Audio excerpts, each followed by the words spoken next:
A right-wing Facebook group is going all in on investigating schools for daring to support gay people.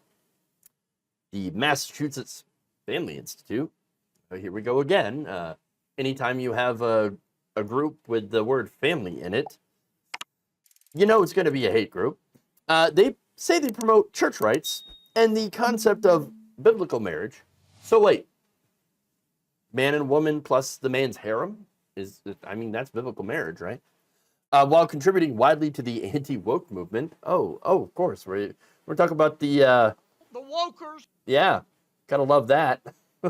Here we go. Woke. They have launched a 13,000 member group to report on any displays of support for the LGBTQ community in the state's public schools. Why? Well, let's get to their explanation, right?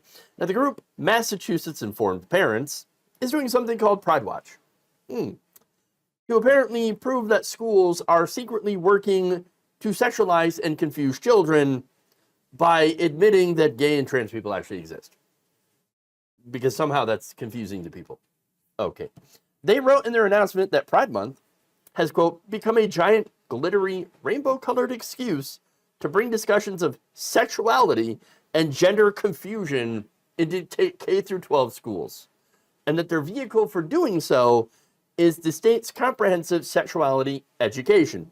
CSE teaches children about reproductive health, sex, and sexuality, at the appropriate age levels, of course. MFI, however, claims that it's designed to change the sexual and gender norms of society, promote high-risk sexual behaviors, and encourage even the youngest of children to experiment sexually. Sexual anarchy. Just throw that in there. No, none of that is true. In fact, here's the thing. Comprehensive sex education actually helps prevent children from becoming victims of sexual abuse. Yeah, I know, right? Whether it be when they are children, okay, in cases of a family member abusing them, or when they grow up, become teenagers, and then adults, by teaching them about things like consent, okay, and what is appropriate touch versus inappropriate touch. I mean, things that you should know to help prevent them from becoming victims of abuse. Not only that, but it also reduces gender-based violence and bullying. We want to reduce those things, right? I think these are things that are extremely necessary. Okay, you want to protect kids against those things, all right? And look, an example of that, just last week, a 17-year-old transgender girl was beaten up for using the wrong bathroom or the right bathroom, whatever your perspective is on that. Cobalt Sovereign told NBC affiliate KARE11 that she was assaulted on May 30th by a male student while leaving the men's bathroom. Now, it's a trans girl, right? And so, remember, this is what conservatives want. If you were born a male, then you must use the men's bathroom. Well, what happened? She did and got her jaw broken in two places. Sovereign said that the male student had called her homophobic slurs before assaulting her. Sovereign said that Hopkins High School, which is in Minnesota, does have gender-neutral bathrooms, but that she did not try to use them on the day of the alleged assault because they're either occupied or they're out of the way. And she also said, I'd rather be uncomfortable than make other people uncomfortable by using the women's bathroom. So she's like, well, women might not feel comfortable with me using the bathroom. So I'm going to go, that aligns with my gender identity. So I'm going to go either use the gender neutral or the men's bathroom. And she does that and gets attacked anyway. This is what happens to trans people all the time. They're the ones that are getting attacked in bathrooms. They are not the ones that are preying upon people in bathrooms. They're the ones getting preyed upon. Whether she's a trans woman that uses the women's bathroom, still gets attacked. So she uses the men's bathroom, still gets attacked. It's almost like there's no winning. Oh, right. There is no winning if you're a trans person. So there you go. Now, that said, they're far more likely to be the victims of violence than any other group. And yet, getting back to MFI and the issue of sex ed, they believe that this is a cover for LGBTQ infiltration into the public school and coming for your children. I got news for you. LGBTQ people don't have to infiltrate in schools. They already exist there, okay? They haven't already and always have been in the schools. The students, right? You know, they were just forced to hide before because you see what happens when they don't hide, when they are out. They're getting assaulted. And you see what happens when rhetoric, like what I'm about to read to you, ends up getting spread around. Here's what MFI's director of communications wrote in the group's first post back in January of 2020.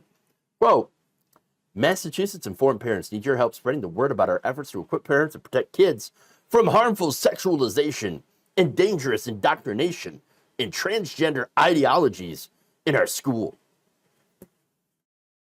Okay. I mean, look, you know, the real danger in being transgender isn't being transgender. It's from these people who claim to protect them. Like, we want to protect you from harmful trans ideology. Oh, really? What's so harmful about trans ideology? It's what we're going to do to you when we discover that you're trans. That's it. That's the danger. The danger is we're going to assault you now. We're going to beat you up for being trans. That's the danger. Ah, got it. Okay. Yeah. Now, the group claims that it doesn't endorse harassment of any districts that it points out, but the displays that get flagged end up sparking some pretty virulent, some pretty nasty homophobic, transphobic responses from members of the group, okay, who demanded in one case, or several cases, that police be called to save students from quote-unquote sexual abuse. Really. Again, the comments here are homophobic and very transphobic and ignorant. For example, one person had asked, someone please explain what they're so proud of. I'm just not understanding why they need a parade and a flag. Pride is about celebrating the advancement of civil rights for gay and trans people over the years. You know, for overcoming all the vitriol and hatred by non-gay and trans people that have been, you know, doing this to them for years, that have been keeping them from having full civil rights. Now remember, there was a time where you could be refused service for being gay. I mean, that is a ridiculous injustice. What does that have to do? Like, I refuse to serve you alcohol because you're gay. Like, why? What's the point? What are we going to get the gay from it? Are you going to get gay because you serve someone who's gay? Who cares? Nobody cares. Now, there are other comments that are straight out of QAnon. One says, oh, they can't reproduce, so they can recruit children. Wait, hold on. That's actually not true. Trans men can get pregnant. Yes. If they, as long as they have their uterus, you know, and don't have a hysterectomy. And look, in Australia, for example, where government agencies have begun tracking both sex and gender in official records in 2013, 54 transgender men gave birth in just the year of 2014. It's not a lot, but they can. And there's also not a lot of trans people that exist. Now, one of the arguments, you know, because, for example, hormone replacement therapy is, well, if you do that, you become completely sterilized. Now, here's the thing. If you're not regular with taking testosterone as a trans man, for example, then yes, if you still have your uterus, you can ovulate and get pregnant. You can also freeze eggs or sperm before undergoing some of the more, you know, invasive treatments for gender dysphoria, right? So the surgeries, right? And again, you don't have to go through the surgery to be a transgender person as well. So you can still keep those parts if you choose to do so. And not everyone chooses to go through certain surgeries. You know what I'm saying? But again, there's a lot of confusion here. And that confusion is not among the trans community. That confusion is mainly cisgender people not understanding what members of the trans community do. And not only do, but can and cannot accomplish, cannot achieve. In many ways, they can become parents without the need for adoption or surrogacy. Okay? There are lots of different ways that you can do that. That said, there's not a lot of information, there's not a lot of help for them, there's not a lot of resources for them. And right now, the medical community is doing a massive amount of catch up when it comes to the issues facing the transgender community, when it comes to them who want to be parents, because there are a lot of trans couples, trans people who do want to be parents in the quote unquote natural way. So that said, back to the comments, right? Another anonymous member had claimed, quote, and this is hilarious, these kids actually pretend to be gay because it's trendy. Says who? No. For one, no, it's not trendy, okay? It's not trendy. There's a lot of discrimination. Nobody's going to be pretending to be something that they're not because, oh, it's trendy. No, it's not a social contagion. Jesus. Another says, why are we making pride seem like it's a good thing? Straight or not, pride destroys. Pride goes before the fall. Ah, yes. Now, of course. And then, if that's not bad enough, even messages that are innocuous about love seem to piss these people off. Photos of rainbow hearts, for example, a love wins sign outside of a public high school in Massachusetts. They were shared by a so-called concerned parent, right? Saying, quote, these hearts are all around the building, by the entrance and near where kids get off the bus. Why does this need to be in kids' faces when they're just trying to go to school? Why does love have to be in their face? Why is there love everywhere? I hate love. I hate it. Why? It's ridiculous, man. Look, this isn't the first year that MFI has attempted to expose schools for celebrating Pride Month. Last year, the group had posted on its Substack about a Hamilton Wenham, Massachusetts elementary school Pride celebration the year prior, which included a horrifying display of rainbow chalk drawings near the school's entrance. Here's the post. Call us crazy if you will. Oh, I will. But we don't think students should have to walk through a sexuality and gender ideology gauntlet just to get into their school building. Parents, if this is happening in Hamilton Wenham, it could be happening in your district too. Oh no! Oh no! It could be happening to you in your district. Love, chalk, rainbows, blah! Terrible.